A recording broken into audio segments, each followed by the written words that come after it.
Good afternoon, everyone. My name is Aline McNall, and I'm a Senior Legislative Representative here at IEEE-USA's Washington office. I'll be doing the legislative update, or the Washington update, for this week.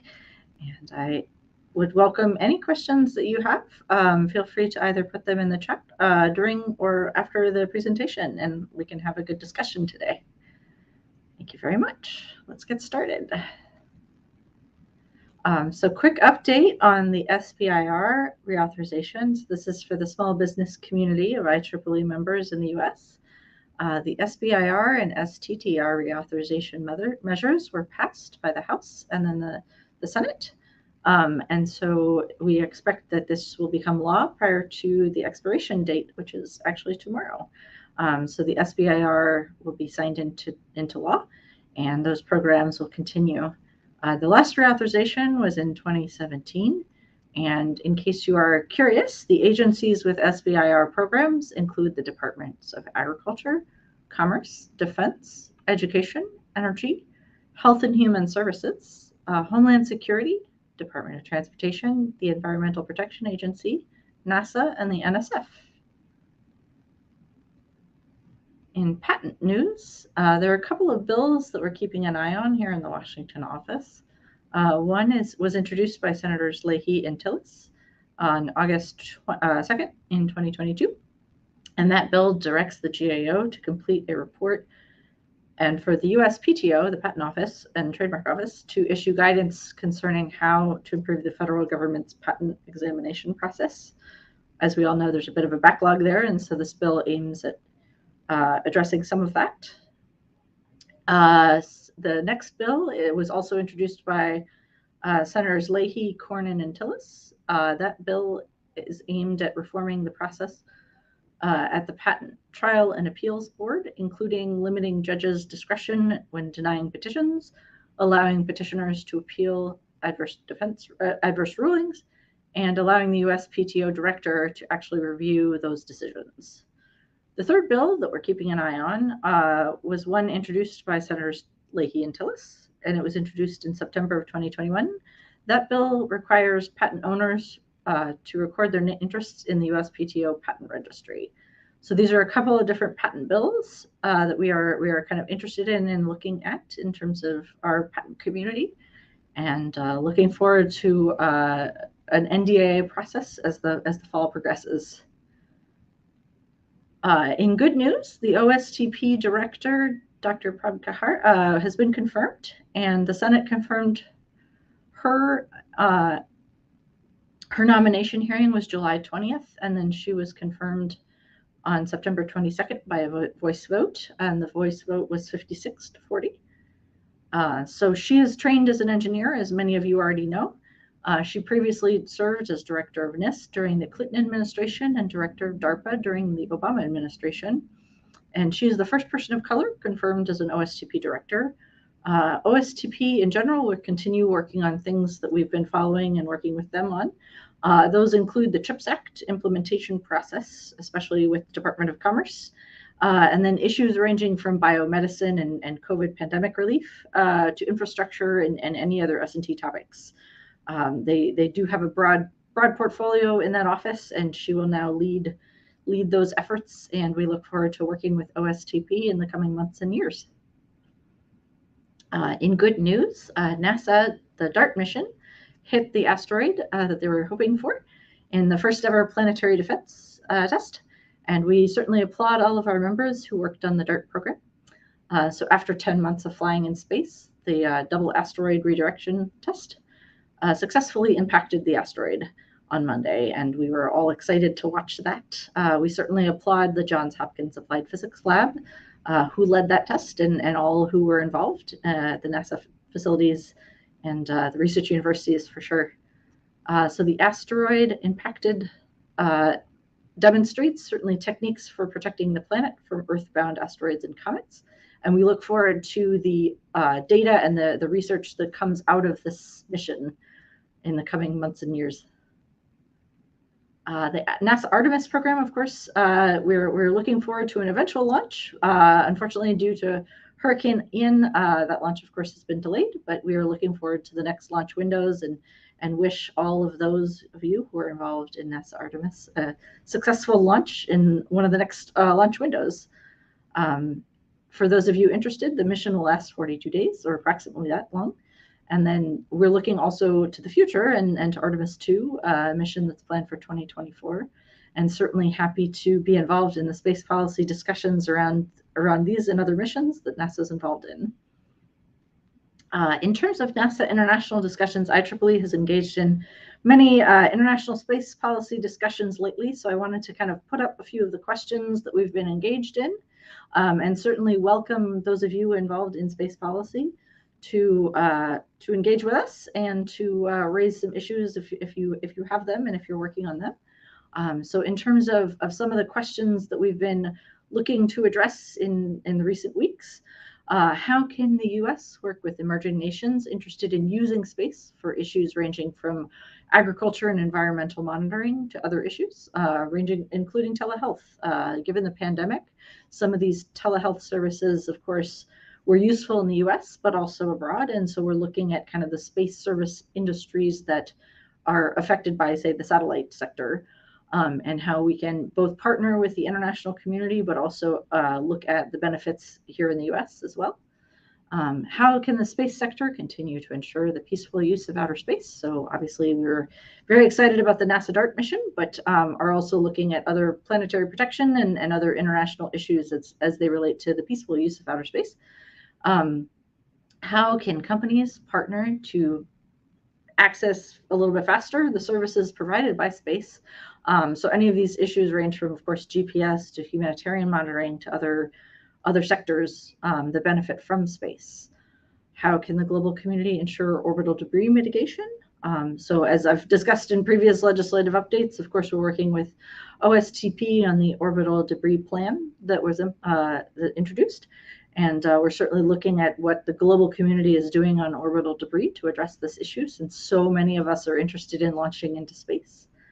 What advances in space medicine can help address the public health here on Earth? So anything from the changes that astronauts experience in space, some of those changes and the research around those can certainly help here on Earth. And so we're certainly interested in those of you looking at space medicine and perhaps the technology associated with that. Another question, of course, is how can we improve disaster and environmental monitoring from space? To those Florida members, I hope you are all staying dry. And in terms of the global community, of course, we're looking at helping nations that are affected by climate change, but also just natural disasters as they occur, as they are occurring around the globe, of course.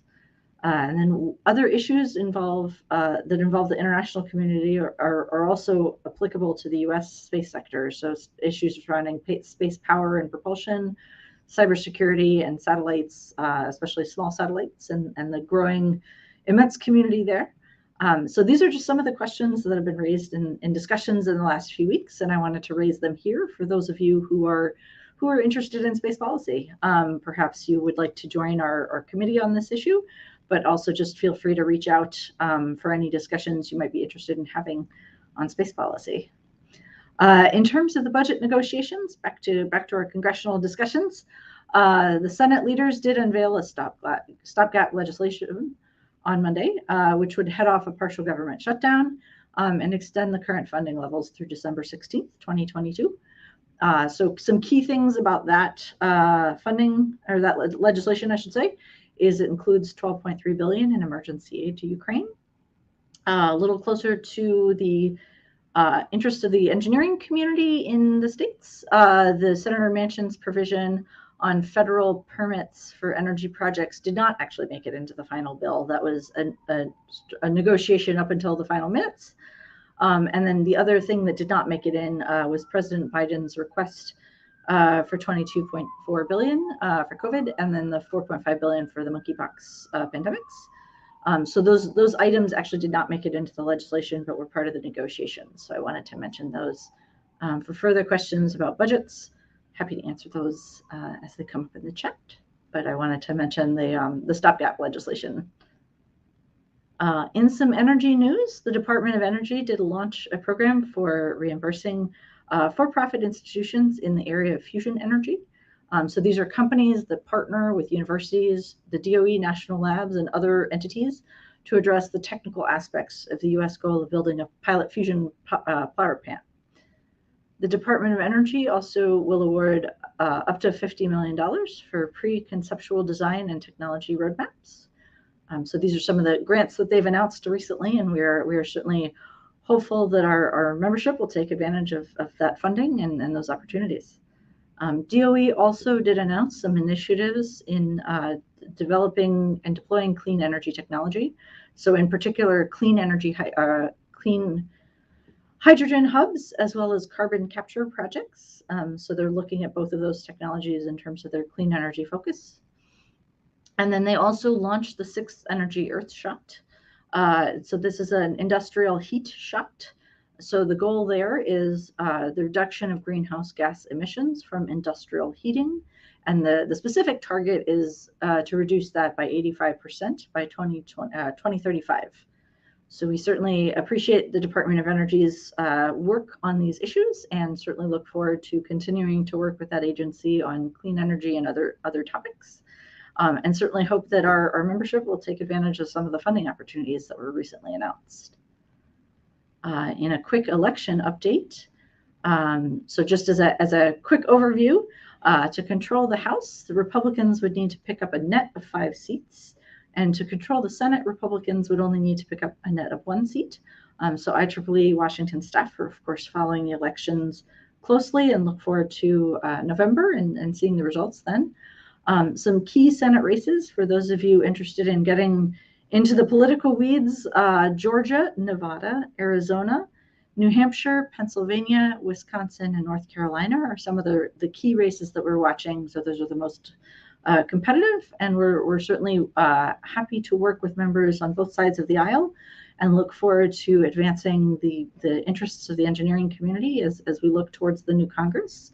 But for the moment, we are watching the elections, and as many of you are, and I just wanted to kind of provide that quick update in terms of the November elections coming up. So that concludes this week's legislative update. I'm certainly happy to answer any questions that you might have or address any comments. I'll open it up to the community and see if any of you are out there and have some questions. I see a couple in the chat already. So I see one from Don Harris. On the patent side, there was legislation introduced in September of 2021. That might have been a typo. I apologize. Let's go with that was a typo. Oh, yeah, so let's see. It looks like that might have been just a typo on the slide, so I do apologize for that. Were there other questions? Let's see.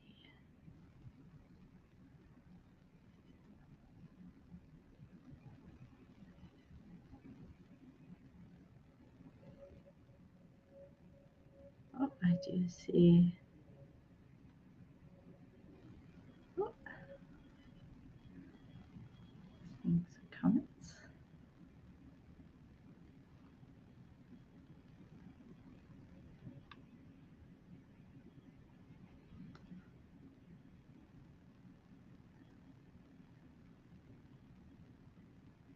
As many of you are aware, Congress has been out on recess for the month of August, so we're looking at a shortened calendar this year. And so as Congress comes back into session a bit, certainly have some updates, but it has been quiet on the Capitol Hill lately. So in terms of legislative initiatives, we're looking at a post-election push, but for now, many of the legislative initiatives have already come into fruition, including the CHIPS Act, of course. So happy to look at future kind of upcoming legislation and future updates. Let's see. Any updates on the Department of Labor rules for contractors? I actually don't have any updates on that for this legislative update. My understanding is that the Department of Labor is still looking at rules for contractors, and so far has not come to any decisive conclusions. There's certainly not been legislation passed on that issue at this time.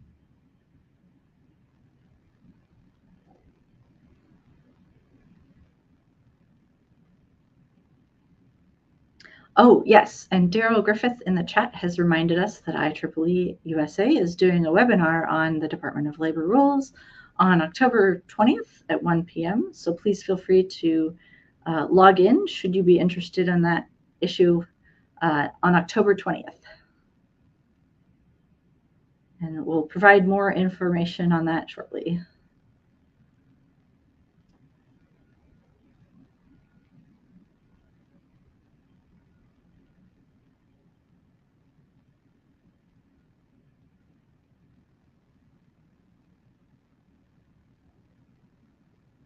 Seeing no other questions, I think we'll close this week's legislative update. The next one will be on October 13th, and I look forward to answering your questions at that time. Thank you. I am trying to build a sustainable electronics industry. The things that we have just don't last as long as they used to, but they could.